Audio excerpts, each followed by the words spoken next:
It is, and none of this is around having sympathy for these monsters. Nothing is about having sympathy for these monsters. But it is about understanding just how utterly alien they are to our experience of the world, right?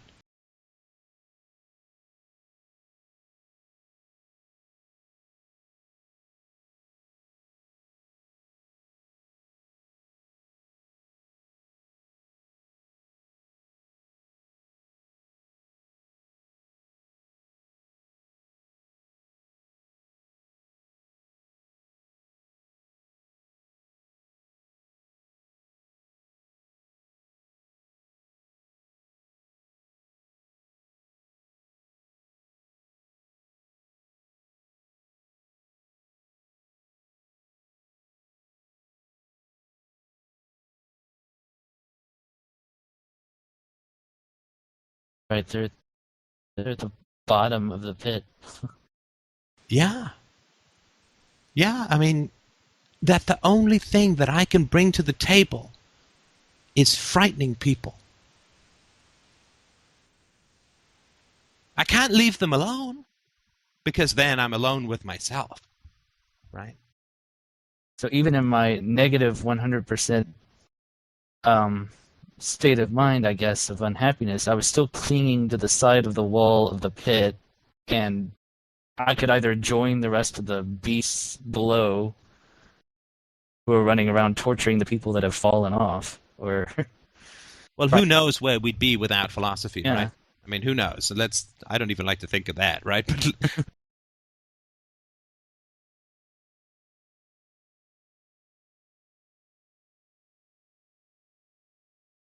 who knows where we'd be without reason, without benevolence, without kindness, without the strength that reason and empiricism and virtue give us. I mean, God knows, right? It would be a nightmare for us. But that's where these people are. In your darkest spot, at least post FDR, you were still 6 million layers of hell above this, right? Right. Right. Like there was this guy, right? This character, right? Oh yeah. Strange guy, right? A very strange fellow. And he posted a picture saying this is the real deFOO, and it was a cartoon of a guy holding up the severed head of his mother. Right? That's scary. Right? 'Cause this guy's saying, this very difficult and complicated. As a post, I said, look, this is a very difficult, complicated, ethically challenging dilemma to deal with corrupt parents, right? I had to delete his post. I said, you can't just sit here and associate it with murder. And he got angry and offended, and you're censoring me, and all this kind of crazy shit. And he ended up over on the Slimy forum, right? Right. But can you imagine if that's all you could do? This is the only way that you could think of to maybe even connect with people in some way, is to post pictures of a murder.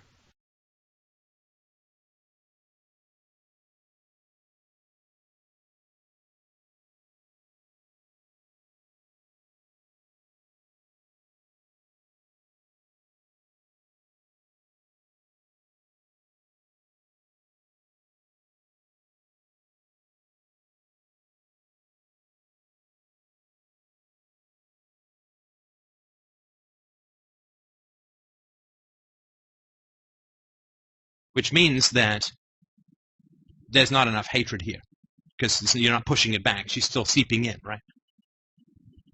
It's like a badly patched levee, right? Water's still coming through, right? If you want love, but your mother owns the word love, then you don't own the word hate yet. Just acknowledging that intellectually is, it doesn't get rid of the problem. Well, no, of course not. I mean, of course not. That's why I'm not talking about you getting it intellectually. I'm talking about getting your hate on. That's women. Right, but that possession occurred, right? And the swallowing the key to your heart is not an invalid metaphor, because you literally have to get an axe and cut her open to get it back, right? It's the level of anger and hatred that you have to get rid of this, expel this demon, this devil, right? I see. Yes, right. But you got to be angry enough at this invasion and this hijacking and this overwhelming of an innocent, independent young boy, that you gotta fight and push against this horrible invasion and occupation, right? And say, fuck you, I want my future back.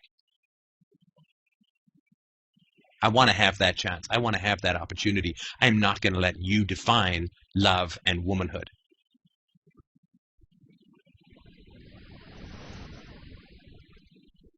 Well, and I guess I don't know how you do that. Well, I can't say for sure. I can tell you what worked for me was just a series of murderous visualization exercises. Are you Everybody serious? has their weapon of choice. Yeah, everybody has their weapon of choice in this particular area. Mine was a baseball bat. This may not work for everyone. I'm just talking about what worked for me.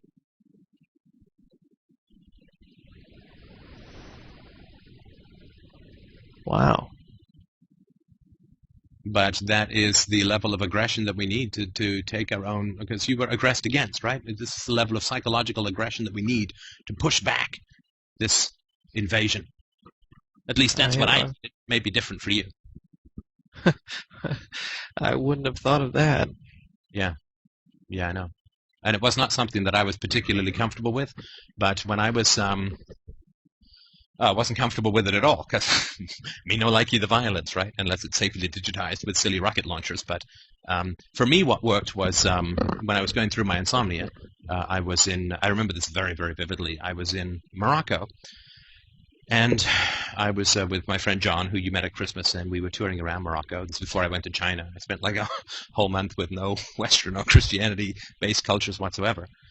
And I was in the back seat of a car. So we had a driver who was taking us around to show us the different sites. And I was in the back seat of the car.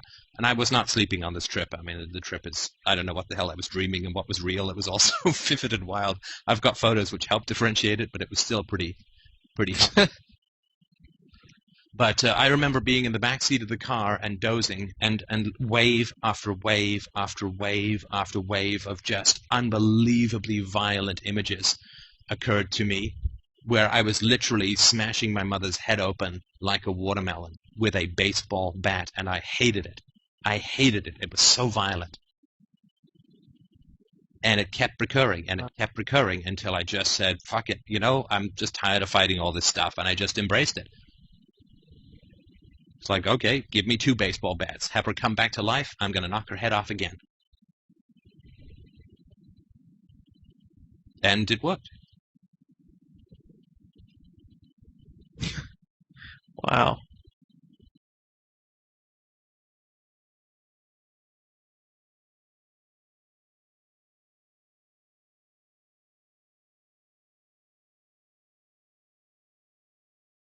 Well, let's work through the layers, right? It's tears, terror, rage, right?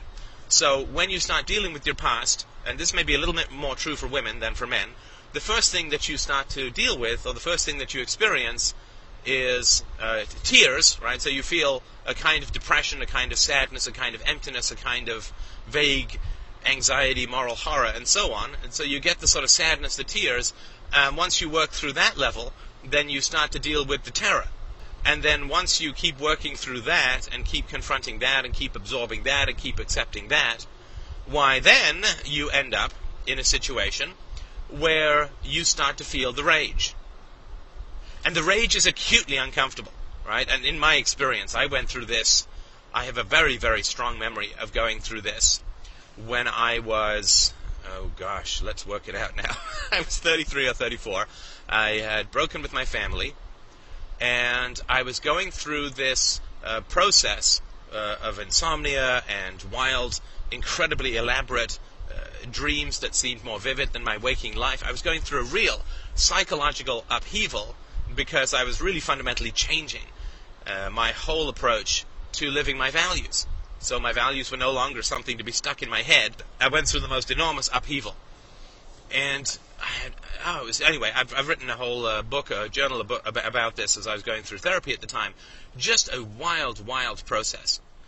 And when I had gone through the pain phase, and then I'd gone through the terror phase, then I went through a phase of extreme anger. Now, I did find that I just had the most incredibly violent images going on in my mind. And maybe you'll have this phase too. Maybe it was just more particular to me, but I think it's a little more universal than that. But I had the most incredibly violent images. I actually went, 1999 to 2000 was a pretty wild year, because I went and spent almost 2 weeks in Morocco on a tour. We had a friend of mine and I went over there, and we had a driver, and we went around, and it was a lot of fun. And then I went and spent 3 weeks in China for business. So I remember I was having very poor sleep and very vivid dreams whenever I did sleep. Dreams that left me sort of more exhausted than when I was not sleeping. And, of course, the frustration that goes along with insomnia. Like, you have to play this weird game with yourself. Like, I'm not getting stressed about not falling asleep. I'm not getting stressed about not falling asleep. And knowing that you have a wake-up time that's fixed. And, the everyday minute that you're not asleep, blah, blah, blah. Like, it's just a bad scene all around. So I went through this phase where I remember sort of half napping, half not napping in the back of this car that was being driven through Morocco, with the desert wheeling around me, the incredibly blue sky of Morocco, having these unbelievably violent images. And of course I'd learned enough about my own emotional nature to not fight these images or judge these images, not to act them out, of course, in any way, shape, or form. But boy, I was taking a baseball bat to my family. Like, I was just going through these incredibly violent, and they were initially very disturbing. And then, of course, what are you going to do, right? This is what your unconscious is cooking up. And in hindsight, it was a very important phase to go through. So I'll put that out there as a possibility. If you're going through this process and these violent images start to arise in you, don't panic. Don't panic. But I had these images, and of course, I sort of tried to, and it worked relatively well, inhabit these images, not judge them, get behind them, and, really get in there with the bat. And yes, it was very odd and disturbing, because I'm by no means a violent person by nature. And so going through this particular phase of dealing with these very violent images, which went on for weeks, and it was very hard to do, not because it's so hard to get angry at people who brutalized you for 20 years or 15 years, but more because it was very counter to my view of myself as, not exactly hippy-dippy kumbaya, but a non-violent person. And of course,